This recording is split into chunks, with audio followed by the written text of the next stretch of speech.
तब next time आपको वही सेम हाई फील करने के लिए और ज़्यादा डोज लेना पड़ता है। कि इंटरनेट पर रैंडम अननोन 10,000 लोग हमारे बारे में हर वक्त क्या सोच रहे हैं। आज सबसे सक्सेसफुल बिजनेसेस या कंपनीज हैं टेक कंपनीज। इन टेक कंपनीज का एक्चुअली प्रोडक्ट क्या है, जो उनका यूजर्स है वो बढ़ता जा रहा है। 2 बिलियन लोग इस प्लैनेट पे फेसबुक यूज़ कर रहे हैं, जो कि बहुत बड़ी बात। रोबोट्स दुनिया भर का ज्ञान इंटेलेक्चुअली ले सकते हैं। जो हमारे अंदर अवेयरनेस है ना, कॉन्शियसनेस, वो चीज़ रोबोट्स के अंदर कभी नहीं आ सकती। आप सुन रहे हैं क्लिक फ्लिक का वीकली पॉडकास्ट।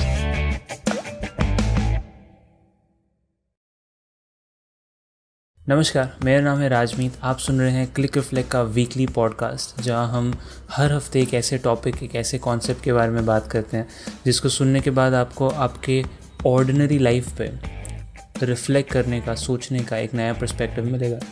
तो अगर इस तरह का कंटेंट आप देखना चाहते हैं तो इस वीडियो के नीचे के नोटिफिकेशन बेल को दबा दीजिए, ताकि जब मैं नया पॉडकास्ट अपलोड करूँ तो आपको उसका नोटिफिकेशन मिल सके।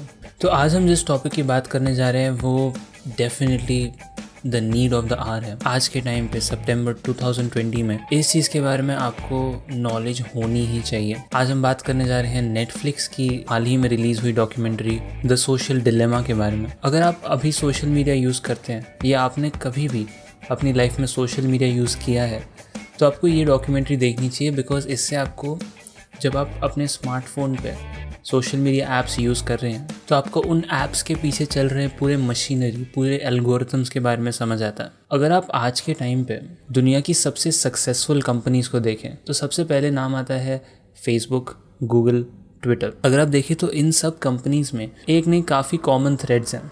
एक कॉमन थ्रेड ये है कि ये सब टेक्नोलॉजी कंपनीज है, टेक कंपनीज जिसे हम कहते हैं। दूसरी कॉमन थ्रेड ये है कि ये सब कंपनीज अपने यूज़र्स के डेटा से वर्क करती हैं। अब अगर हम इनका ब्रॉड पर्सपेक्टिव से विजन या मिशन देखें, जैसे मार्क ज़करबर्ग हमेशा कहते हैं कि फेसबुक का मिशन है लोगों को कनेक्ट करना, एंड इस बात को बिल्कुल झुटलाया नहीं जा सकता कि फेसबुक ने, इंस्टाग्राम ने, व्हाट्सएप ने हमें इतना कनेक्ट किया है जितना कि ह्यूमन हिस्ट्री में कभी भी कोई कनेक्टेड नहीं था। आप आज यहाँ बैठे बैठे किसी इंसान से वीडियो चैट कर सकते हैं बहुत आसानी से, जो कि वर्ल्ड के किसी दूसरे कोने में बैठा है, लंदन में बैठा है, दुबई में बैठा है, आप उनसे वीडियो चैट कर सकते हैं बहुत ईजीली। लेकिन अगर हम उस सरफेस के नीचे जाए, जो सरफेस पे हमें लगता है कि हम कनेक्टेड है, उस सरफेस के अगर नीचे जाए तो एक्चुअली हमें देखने मिलता है कि ये जो कनेक्शन है, ये जो कल्चर हमने बनाया अपने लिए, वो काफ़ी खोखला है। मतलब उसके अंदर कोई सब्सटेंस नहीं है। वो सिर्फ सरफेस पे हमें लगता है कि हम कनेक्टेड है, बट एक्चुअली हम आइसोलेटेड हैं। तो मेरे हिसाब से सोशल डिलेमा जिसकी बात यहाँ की गई है वो यही है कि क्या इन सोशल नेटवर्क्स से हम कनेक्टेड हो रहे हैं या हम आइसोलेटेड हो रहे हैं।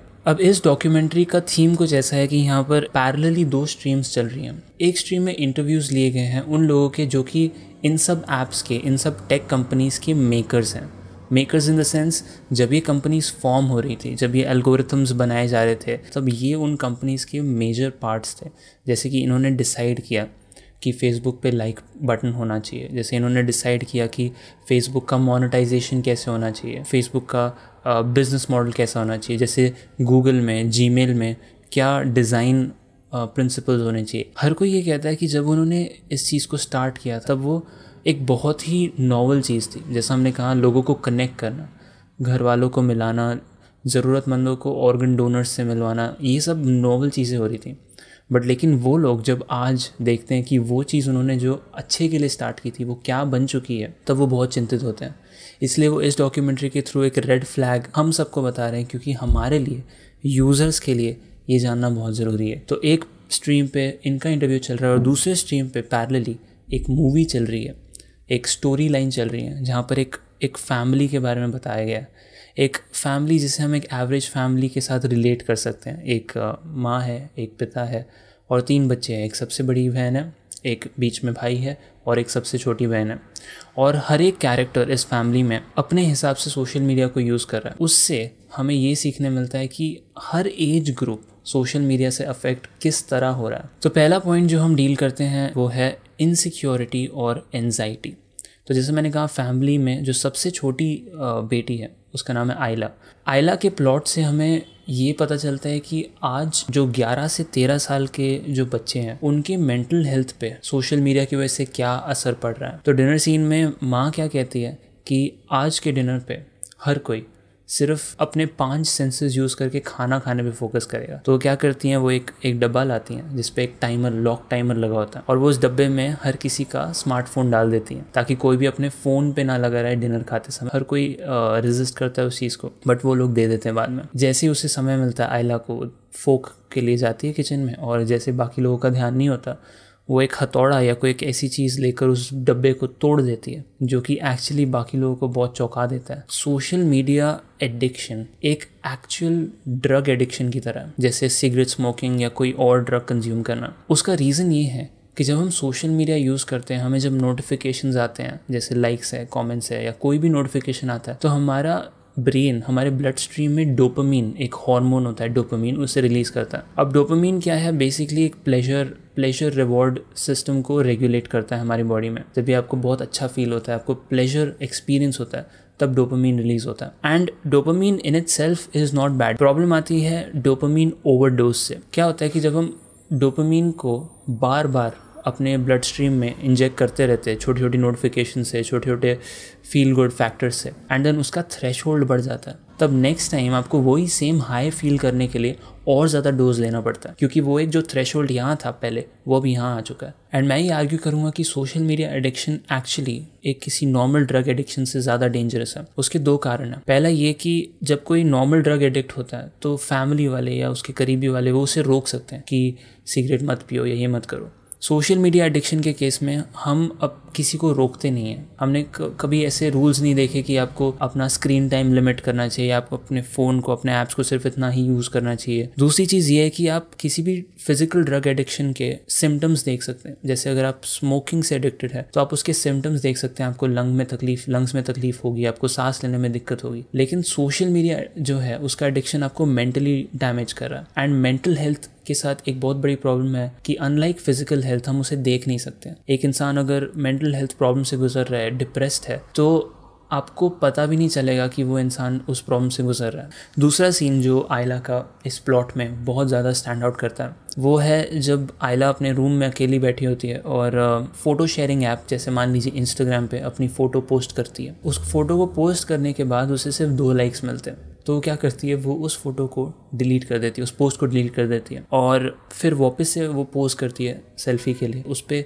दुनिया भर के फ़िल्टर्स डालती है, मतलब जितने भी फ़िल्टर्स उस ऐप में दे रखे थे, ब्यूटीफाई मी, सारे ही फ़िल्टर्स डाल देती है उसके ऊपर। एंड देन उसके बाद उसको लाइक्स आने लगते हैं, जैसे उसने सोचा था। उस पर कॉमेंट्स आने लगते हैं लोगों के। मोस्ट ऑफ द कॉमेंट्स अच्छे होते हैं, बट एक ऐसा रैंडम अकाउंट है जो कॉमेंट कर देता है, क्या तुम अपने कान बड़े कर सकती हो एक हाथी की तरह। ये सुनकर आयला दुखी हो जाती है। अब ये क्रूशियल है समझना हमारे लिए, क्योंकि हमारा जो एवोल्यूशन है, उसने हमें हार्ड वायर किया है to spot negativity more easily and more quickly than we spot positivity. कोई भी चीज़ अगर हमको लगता है कि नेगेटिव है या हमें हार्म पहुंचाएगी, हम उसे बहुत ईजीली भांप लेते हैं एज़ कम्पेयर टू जितनी भी अच्छी चीज़ें लाइफ में हो रही है। बिकॉज इसी तरह हमारी स्पीशीज़ आज तक सर्वाइव कर पाई है। अगर हम भाप नहीं पाते ईजीली कि अच्छा एक शेर झाड़ियों में से हमारी तरफ आ रहा है, तो हम आज सर्वाइव नहीं कर पाते, क्योंकि हम मारे जाते हैं। एवोल्यूशन में जब हम ग्रो कर रहे थे एज ह्यूमन बीइंग्स, तब हम बहुत ही इंटरकनेक्टेड थे एक दूसरे के साथ। तो एक ट्राइब में हम ये चाहते थे कि हमारे बाकी ट्राइब वाले लोग हमारे बारे में अच्छा सोचें, लेकिन हमारा ब्रेन इस चीज़ के लिए हार्डवायर्ड नहीं है कि हम हर वक्त ये सोचते रहें कि इंटरनेट पर रैंडम अननोन 10,000 लोग हमारे बारे में हर वक्त क्या सोच रहे हैं। वो हमारे ब्रेन के लिए इतना ज़्यादा प्रेशर है कि वो उस चीज़ से डील नहीं कर सकता। एंड आयला के सीन में हमें एक बहुत ही इमोशनल पार्ट है, जब वो ये कमेंट पढ़ने के बाद इतनी दुखी हो जाती है कि जाती है और शीशे में देखती है अपने कानों को, अपने बालों से अपने कानों को ढकती है। जो 11 से 13 साल के बच्चे हैं आज जो सोशल मीडिया यूज़ कर रहे हैं, उन्होंने अपने आप को उन स्टैंडर्ड्स ऑफ ब्यूटी से एसोसिएट करना चालू कर दिया है। होता क्या है कि आप इंस्टाग्राम या फेसबुक इन सोशल मीडिया ऐप्स पर आप किसी को भी फॉलो कर सकते हैं।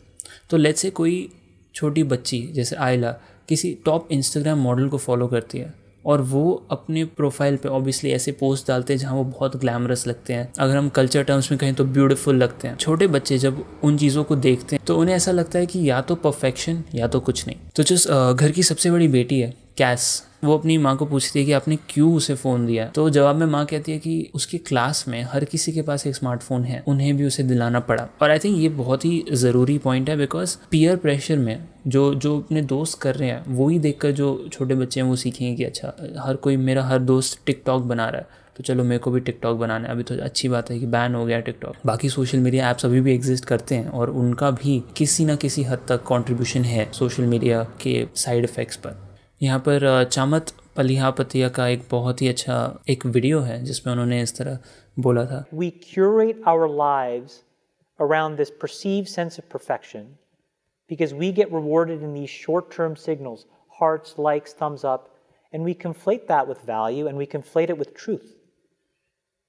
And instead what it really is fake brittle popularity that's short-term and that leaves you even more, and admit it, vacant and empty before you did it. Because then it forces you into this vicious cycle where you're like, what's the next thing I need to do now? Because I need it back. हम अपनी life को curate करते हैं एक perfection के circle के around, क्योंकि हमें छोटे छोटे सिग्नल्स में से रिवॉर्ड मिलते हैं, हार्ट्स, लाइक्स, थम्स अप, और हम मानते हैं कि वही चीज़ सही है, वो जो हार्ट्स, लाइक्स, थम्स अप है वो ही रियलिटी है लाइफ की। बट असल में क्या है, वो बहुत ही फेक और ब्रिटल, मतलब बहुत आसानी से टूट जाने वाली पॉपुलैरिटी है जो कि शॉर्ट टर्म है और हमें पहले से भी ज़्यादा खाली महसूस कराती है। अब हम आते हैं इस डॉक्यूमेंट्री के पॉसिबली सबसे इम्पॉर्टेंट पार्ट पे। जैसा हमने स्टार्ट में कहा कि आज सबसे सक्सेसफुल बिजनेसेस या कंपनीज हैं टेक कंपनीज। इन टेक कंपनीज का एक्चुअली प्रोडक्ट क्या है? बिकॉज किसी भी बिजनेस को सक्सेसफुल होने के लिए उनके पास एक प्रोडक्ट होना चाहिए जो वो कस्टमर्स को बेचते हैं, जिससे उन्हें प्रॉफिट होता है। बिकॉज अगर आप सोचें इस बारे में तो फेसबुक पे, इंस्टाग्राम पे, यूट्यूब पे आप बस फ्री में एक अकाउंट बना सकते हैं और उनकी सर्विसेज यूज़ कर सकते हैं। कई ऐसी चीज़ें हैं जो एस कोट्स आती है इंटरव्यू में, मैं वो रीड करूँगा जो कि मुझे बहुत अच्छी लगी। Because we don't pay for the products that we use, advertisers pay for the products that we use. Advertisers are the customers, we are the thing being sold. क्योंकि हम जो सर्विसेज यूज़ करते हैं सोशल मीडिया पे, हम उनके लिए पैसे नहीं दे रहे हैं, एडवर्टाइजर्स पैसे देते हैं। काफ़ी इंटरेस्टिंग चीज़ है। हमारा अटेंशन बेचा जा रहा है एडवर्टाइजर्स को। If you are not paying for the product then you are the product. अब बेसिकली आप सोचें कि यार मुझे कैसे बेचा जा रहा है, मैं तो बस नॉर्मली यूज़ कर रहा हूँ या कर रही हूँ सोशल मीडिया को। पॉइंट है, जब आप सोशल मीडिया स्क्रॉल करते हैं तो आपने डेफिनेटली स्पॉन्सर्ड पोस्ट देखे होंगे। स्पॉन्सर्ड पोस्ट, स्पॉन्सर्ड स्टोरीज, ये बेसिकली एडवर्टाइजर्स के एड्स हैं जो वो चाहते हैं सोशल मीडिया यूज़र्स जो हम हैं वो देखें। अब आप ये सोचें कि यार एडवर्टाइजमेंट में क्या प्रॉब्लम है, हमें एक तो फ्री के सर्विसेज मिल रहे हैं, अगर वो अपनी ऐड कर भी ले तो क्या दिक्कत है इस चीज़ में। एडवर्टाइजमेंट तो हमेशा से चलती आ रही है। हम अगर पहले देखें तो मार्केटिंग में एडवर्टाइजमेंट कैसी होती थी पहले टाइम पे, बिल बोर्ड्स के फॉर्म में, टीवी पे ऐड के फॉर्म, न्यूज़पेपर में एक इश्तिहार के फॉर्म में, कि ये सारे forms of advertisement are one way communication. वो जो एडवर्टाइज़र है उसने ऐड डाल दी अपने कुछ थोड़ा बहुत सोच के कि हाँ इस डेमोग्राफिक में, इस एरिया में हो सकता है इन लोगों को मेरे प्रोडक्ट में इंटरेस्ट हो, वो लोग मेरा सामान खरीदेंगे। इसमें at the end of the day भले ही आपको परसुएड किया जा रहा है बट आप उस चीज़ का डिसीजन लेते हो और उन्हें आपके बारे में कुछ भी नहीं पता। लेकिन सोशल मीडिया एडवर्टाइजमेंट बहुत अलग है। Social media advertisement is a real two way communication. Social media एक जीता जागता एक रोबोट है जो आपका फ़ोन है, जो हर वक्त आपकी एक्टिविटी को ट्रैक कर रहा है। सिर्फ आप जो अपना इन्फॉर्मेशन देते हैं, सबका नाम, आपका ईमेल, आपकी एज, ये सब डेटा है, लेकिन सिर्फ यही नहीं है। आप सोशल मीडिया के ऐप्स को किस तरह यूज़ करते हैं, आपके लाइक्स, आपके कमेंट्स, आपके शेयर्स, हर एक चीज़ आपका डेटा है। और ये सारा डेटा बहुत बड़े कंप्यूटर्स में हर इंसान का स्टोर किया जा रहा है, एनालाइज किया जा रहा है, जिसे हम बिग डेटा कहते हैं। उन सब डेटा को लेकर प्रेडिक्शंस किए जाते हैं कि अगर मैं सोशल मीडिया यूज़ कर रहा हूँ तो मैं किस टाइम पे किस तरह चीज़ों को रिएक्ट करूँगा। क्या मैं इंट्रोवर्ट हूँ या मैं एक्सट्रोवर्ट हूँ, मेरे पर्सनालिटी फीचर्स क्या है, मैं सेलिब्रिटी पिक्चर्स को देखकर कैसे रिएक्ट करता हूँ, मैं मीम वीडियोस को देखकर कैसे रिएक्ट करता हूँ, कितने टाइम तक उन्हें देखता हूँ उन इमेजेस को। ऐसी छोटी छोटी डिटेल्स आपकी ली जा रही हैं इन एल्गोरिथम्स के द्वारा। और इस सब डेटा को इकट्ठा करके उन एडवर्टाइजर्स को एक प्लेटफॉर्म दिया जा रहा है आपको एड्स दिखाने का। कभी भी ऐसा नहीं होता था कि एडवर्टाइज़र ने एक न्यूज़पेपर ऐड डाल दी तो उन्हें गारंटीड सक्सेस मिलेगा। हो सकता है वो सक्सेसफुल हो जाए। सोशल मीडिया ऐप्स के पास इतना डेटा है कि वो इन एडवर्टाइजर्स को गारंटी देते हैं कि भैया अगर आपने इस एरिया में इन लोगों को आपकी ऐड दिखाई तो आपका प्रोडक्ट बिकेगा। जैरन लेनियर जो कि एक कंप्यूटर साइंटिस्ट हैं, वो एक बहुत ही ब्यूटीफुल चीज़ कहते हैं कि it is the gradual slight imperceptible change in your own behavior and perception that is the product। मतलब धीरे धीरे imperceptible मतलब आपको समझ में भी नहीं आता कि ये चीज़ हो रही है, आपका बिहेवियर चीज़ों की तरफ, आपका परसेप्शन लाइफ की तरफ चेंज हो जाता है और वो चेंज प्रोडक्ट है। जब आप नॉर्मली अपने फीड में स्क्रॉल कर रहे हैं तो आपको उन प्रोडक्ट्स की स्पॉन्सर्ड एड्स दिखाई देंगी तो आप उसे इग्नोर कर देंगे। फिर जब आप स्टोरीज अपने दोस्तों की स्टोरीज देख रहे होंगे स्वाइप करते करते, तब अचानक आपको एक स्पॉन्सर ऐड दिखेगी उसी प्रोडक्ट। एक बार, 2 बार, 3 बार आप इग्नोर करोगे इस चीज़ को। 10वीं बार जब आप स्क्रॉल करते समय या 11वीं बार या जो भी आपका लिमिट है,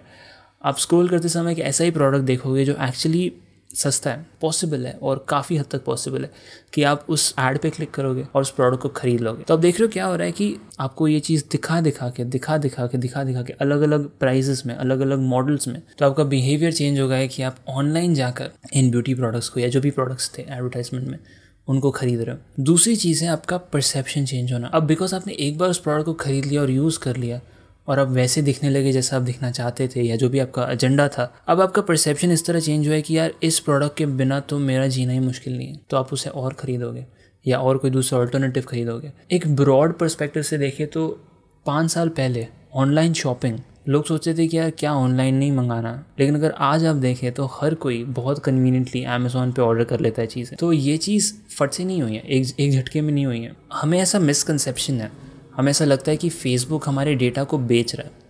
फेसबुक को हमारा डेटा बेचकर कुछ नहीं मिलेगा।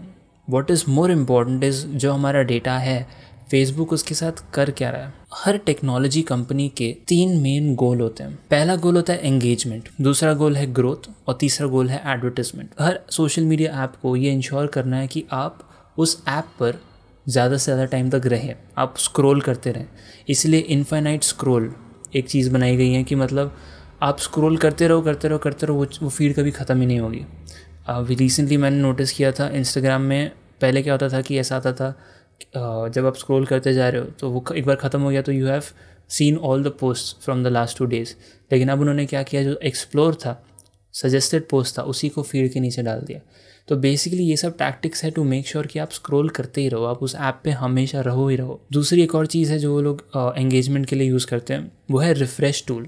बेसिकली जब भी आप उस ऐप को या किसी भी ऐप को रिफ़्रेश करोगे तो आपको सबसे टॉप पे एक नई चीज़ दिखाई, एंड वो नई चीज़ हो सकता है आप देखने वापस बैठ जाओ। इसलिए हम कभी कभी बैठते सोशल मीडिया यूज़ करने, हम देख रहे हैं यार 2 घंटे हो गए, 3 घंटे हो गए, पता नहीं कैसे इतना टाइम लग गया। फेसबुक की एक और चीज़ है कि जब आप ऐप यूज़ कर रहे हो फेसबुक का, जब आप बैक करते हो वो ऐप से आपको बाहर नहीं निकालता, वो आपको ऐप के सबसे ऊपर लेके जाता है। और सबसे ऊपर जैसे हम जानते हैं कि वो एक नया पोस्ट आपको दिखा रहा है, उसे साइकोलॉजी में कहते हैं पॉजिटिव इंटरमिटेंट रीइंफोर्समेंट। बेसिकली आपने ऐसे एक्सपेरिमेंट्स के बारे में सुना होगा जब साइंटिस्ट हमेशा रैट को एक्सपेरिमेंट करते हैं, पता नहीं क्यों, कुछ बोल नहीं सकते बेचारा रैट इसलिए, तो वो लोग एक लिवर डाल देते हैं केज के अंदर, एंड जब भी वो रैट उस लिवर को खींचेगा तो उसे खाना मिलेगा या कुछ अच्छा उसके साथ होगा। तो 1 बार 2 बार 3 बार करने के बाद उसकी लत लग जाती है। तो जब भी वो लिवर को खींचता है रैट, तो उसका ब्रेन एक्सपेक्ट करता है कि उसे कोई रिवॉर्ड मिलेगा। यही सेम चीज़ होती है जब हम उस स्क्रीन को नीचे पुल करे जा रहे हैं, हम एक्सपेक्ट कर रहे हैं कि हाँ हमें उसके टॉप पे कुछ ऐसी चीज़ दिखने मिलेगी, कुछ नया, कुछ इंटरेस्टिंग, कोई डोपामिन किक मिलेगा कि मतलब आप मुझे फील करा रहे हो जैसे मैं एक लैब का रैट हूँ। तो उसमें वो कहते हैं कि हाँ तुम हो, हम सभी लैब रैट्स हैं। ये नहीं कि हम किसी नोबल कॉज के लिए भाग रहे हैं, जैसे रैट्स तो समझो एक्सपेरिमेंट्स में कैंसर को क्योर करने के लिए रिसर्च में काम आ रहे हैं, हम बस सिर्फ वो कंपनीज के प्रॉफिट के लिए दौड़े जा रहे हैं। दूसरा गोल है टेक्नोलॉजी कंपनी का ग्रोथ। हर ऐप को ये इंश्योर करना है कि आप उस ऐप पर बार बार आते रहो। आप अपने फ्रेंड्स को बताओगे कि यार ये अच्छा ऐप है, ये टिकटॉक है, ये ऐसा फेसबुक है, इस पर अकाउंट बना ले। वो लोग और लोगों को और अपने दोस्तों को इन्वाइट करेंगे। जो उनका यूज़र्स है वो बढ़ता जा रहा है। इसीलिए फेसबुक के अराउंड 2.1 बिलियन यूज़र्स है आज के डेट पे, बट 2 बिलियन लोग इस प्लैनेट पे फेसबुक यूज़ कर रहे हैं, जो कि बहुत बड़ी बात है। थर्ड गोल है एडवर्टाइजमेंट। और जितने ज़्यादा एड्स आपको दिखेंगे जब आप स्क्रॉल कर रहे हो, उतना ज़्यादा प्रॉफिट इन कंपनीज़ को होता है। इस डॉक्यूमेंट्री में एक बहुत ही ब्यूटीफुल वो दिखाया गया है कॉन्सेप्ट, जहाँ जो भाई है, बीच वाला भाई बेन, उसको कंट्रोल करने के लिए, मैनिपुलेट करने के लिए उसके ऐप के पीछे 3 सेम लोग हैं, कह सकते हैं AI है। और वो 3 लोग क्या है, बेसिकली एंगेजमेंट, ग्रोथ और एडवर्टाइजमेंट है वो 3 लोग। और वो अपने अपने हिसाब से उसे मैनिपुलेट करते हैं, उसे कंट्रोल करते हैं। एक चीज़ जो टूल को और जो चीज़ टूल नहीं है उसको डिफ्रेंशिएट करती है वो ये है कि जो टूल है वो वहाँ पेशेंटली वेट कर रहा है आपकी टू बी यूज्ड। क्यों? क्योंकि आप उस टूल को यूज़ करते हैं। तो बाइसिकल जो है वो पेशेंटली वहाँ वेट कर रही है कि हाँ, अगर आपको किसी ए पॉइंट से बी पॉइंट पर जाना है तो आप उसे एज अ टूल यूज़ करोगे और चले जाओगे। लेकिन स्मार्टफोन या स्मार्टफोन के ऊपर सोशल मीडिया ऐप्स वो टूल्स नहीं है, वो एक एक्चुअली लिविंग, जैसे मैंने कहा, लिविंग रोबोट है जो कि आपसे चीज़ें डिमांड कर रहा है। आपका फ़ोन आपके शेल्फ पे, डेस्क पे पड़ा हुआ है, तो सिर्फ उस फ़ोन को देखकर आपका मन करेगा कि आप उसे उठाओ। उसके अंदर एक एनर्जी है जो आपको अपनी तरफ अट्रैक्ट कर रही है। अब ऑब्वियसली मैं ये नहीं झुठला रहा कि स्मार्टफोन के बहुत एप्लीकेशंस है, सोशल मीडिया के बहुत एप्लीकेशंस हैं, लेकिन ये भी हमें समझना ज़रूरी है कि ये सिर्फ एक टूल नहीं है। जैसे बाइसिकल जो है वो सिर्फ आपके लिए काम कर रही है, वो आपका गोल कंप्लीट कर रही है और उसको कुछ नहीं है, थोड़ी बहुत मेंटेनेंस चाहिए, उसमें टायर में हवा भर दो बस। लेकिन जो सोशल मीडिया है उसके अपने खुद के गोल्स है। उसकी गोल्स क्या है? एडवर्टाइजमेंट, कंपनी के लिए ज़्यादा से ज़्यादा प्रॉफिट करना। जो लास्ट पार्ट में इस डॉक्यूमेंट्री के बारे में, जो कि एक्चुअली बहुत इंपॉर्टेंट एस्पेक्ट है, तो वो है फेक न्यूज़ के बारे में। तो डॉक्यूमेंट्री में कई ऐसे केसेस बताए गए हैं जहाँ फेक न्यूज़ के स्प्रेड होने की वजह से व्हाट्सएप पे, फेसबुक पे जो रूमर्स स्प्रेड होते हैं उनकी वजह से कई राइट्स हो गए रियल लाइफ में। कई रियल लाइफ के लोगों को अपनी जान गंवानी पड़ी इन सब रूमर्स की वजह से। इन्फॉर्मेशन इतनी ज़्यादा है कि किसी को नहीं पता कि एक्चुअली ट्रू क्या है। इसलिए ऐसी चीज़ें भी हुई थी ट्रेंड में पिछले आई थिंक रिसेंटली, जब लोग कहने लगे कि नहीं अर्थ फ्लैट है, और ये चीज़ एक्चुअली लोग सीरियसली मानने लगे थे कि अर्थ फ्लैट है। जो बीच वाला भाई है बेन, वो इलेक्शंस के वक्त वो एक ऐसे इंसान के व्लॉग्स और वीडियोस देखने लगता है जो उसे किसी एक एक्सट्रीमिस्ट पार्टी की तरफ भड़काता है या जो भी जैसा भी करता है, एंड उस कंटेंट को कंज्यूम करता रहता है। फिर वो अचानक एक पार्क में चला जाता है जहाँ पर राइट्स चल रहे होते हैं, और भले ही वो उस चीज़ का राइट्स का पार्ट नहीं होता है, फिर भी पुलिस उसे पकड़ लेती है। और कैस जो सबसे बड़ी बहन है वो उसे स्पॉट करती है बेन को, वो उसे बचाने जाती है, तो पुलिस उसे भी पकड़ लेती है। तो बेसिकली हम देखते हैं कि फॉल्स न्यूज़, फेक न्यूज़ से ये सब रियल कॉन्सिक्वेंसेस लोगों की लाइफ में हो रहे हैं जो कि नहीं होने चाहिए। तो हम देख सकते हैं कि सोशल मीडिया इतना पावरफुल है कि ये हमारे पूरे डेमोक्रेटिक स्ट्रक्चर को हिला के रख सकता है। एंड करने से पहले आई वुड लाइक टू से सम थॉट्स जो कि मेरे थॉट्स है इस चीज़ को लेकर। मेरा purpose is to make content, is to make videos and through those videos educate people, जैसे कि मैं ये एक वीडियो बना रहा हूँ। ऑब्वियसली ये तो एक साइड है ये कि सोशल मीडिया पर सब कुछ नेगेटिव नहीं होता, बहुत पॉजिटिव चीज़ें भी होती हैं। बहुत ऐसे पॉजिटिव क्रिएटर्स भी हैं जो कि बहुत पॉजिटिव इम्पैक्ट ला रहे हैं, जैसे सदगुरु हैं जिनकी वीडियोस को देख के कितने मिलियन लोग सीख रहे हैं। जय शेट्टी है जो एक बहुत अच्छे लेवल का कंटेंट बनाते हैं। तो जिस डिफ़िकल्टी से मैं इस वक्त डील कर रहा हूँ वो ये है कि अगर मैं इन सोशल मीडिया ऐप्स के लिए कंटेंट बनाता हूँ तो I am actually being a part of the problem, right. जैसे मैंने आपको स्टार्ट में कहा कि नोटिफिकेशन बेल दबा दो, तो बेसिकली वो नोटिफिकेशन बेल दबाने से उस ऐप को, यूट्यूब को, आपके लाइफ के अंदर एंट्री मिल जाती है जिससे वो आपकी लाइफ कंट्रोल कर सकते हैं। तो उससे मैं कैसे डील करूँ वो मैं सोचने की कोशिश कर रहा हूँ। और दूसरा मुझे ऐसा लगता है, this is just my personal opinion, कि इस सब चीज़ का सल्यूशन ये नहीं हो सकता कि आप सोशल मीडिया कंपनीज़ को डेटा ना दो या किसी भी टेक कंपनी को डेटा मत दो। बिकॉज अगर डेटा ही नहीं देंगे, हमारा जो हमारी एक्टिविटी है उसी को नहीं देंगे, तो हमें ना रिकमेंडेशंस दिखेंगे, ना हमें पोस्ट, ना हमारा कोई हेल्प ही नहीं होगा उस चीज़ से। जो हम चीज़ें देखना चाहते हैं वो हमें नहीं दिखेंगे। The only solution which I feel can be adopted is, ये कंपनीज जो हैं Facebook, Instagram, social media companies को अपना बिजनेस मॉडल चेंज करना पड़ेगा। एक पेड सब्सक्रिप्शन मॉडल पे जाना पड़ेगा जैसे कि नेटफ्लिक्स है। बट ऑब्वियसली ये बोलना बहुत इजी है। एक कंपनी जिसके 2 बिलियन यूज़र्स है जो फ्री यूज़ करे जा रहे हैं, उनके लिए बहुत बड़ा नुकसान होगा ये बिज़नेस मॉडल शिफ्ट करना। तो आई एम नॉट श्योर कि कभी भी ये होने वाला है, बट आई वुड से कि that is like a solution where आपको पता है कि हाँ, आपका डेटा एडवर्टाइजर्स को नहीं बेचा जा रहा क्योंकि आप खुद भर रहे हो पैसे अपने सर्विसेज को यूज़ करने के लिए। हाँ, एंड ऑब्वियसली सोशल मीडिया ख़राब नहीं है या टेक्नोलॉजी ऑब्वियसली ख़राब नहीं है। टेक्नोलॉजी ने हमें बेसिकली, मैं ये वीडियो बना पा रहा हूँ, आप तक पहुँच पा रहा हूँ, is because of the tech companies, because of all the social media apps. What is important is to be aware. The thing is, जो चीज़ हमें रोबोट से डिफ्रेंशिएट करती है, ह्यूमन बींग्स को रोबोट से डिफ्रेंशिएट करती है, वो है कॉन्शियसनेस। रोबोट्स दुनिया भर का ज्ञान इंटेलेक्चुअली ले सकते हैं, मशीन लर्निंग से, ये वो हर चीज़ से, लेकिन वो कभी भी कॉन्शियस नहीं हो सकते। कॉन्शियस एज इन वो प्रेडिक्ट कर सकते हैं अपने मूव्स, लेकिन वो खुद से, जो हमारे अंदर अवेयरनेस है ना, कॉन्शियसनेस, वो चीज़ रोबोट्स के अंदर कभी नहीं आ सकती। सोशल मीडिया ऐप्स को ख़त्म करना बिल्कुल भी सल्यूशन नहीं है, और वैसा होगा भी नहीं, क्योंकि वो इतने स्ट्रांगली हमारे कल्चर में एम्बेड हो चुके हैं, हमारा कनेक्टिविटी इतना ज़रूरी हो चुका है। लेकिन एक चीज़ जो हमें डेफिनेटली करने की कोशिश करनी चाहिए वो है कि इन जनरल हर चीज़ जो हम लाइफ में करें उसको कॉन्शियस होकर करें, कॉन्शियस एज इन अपनी फुल अवेयरनेस के साथ करें, कुछ भी हम अनकॉन्शियसली ना करें जो कि हम जिसके बारे में हमें कोई ज्ञान ही नहीं हो। तो this is where I will end today's podcast. Thank you so much सुनने के लिए।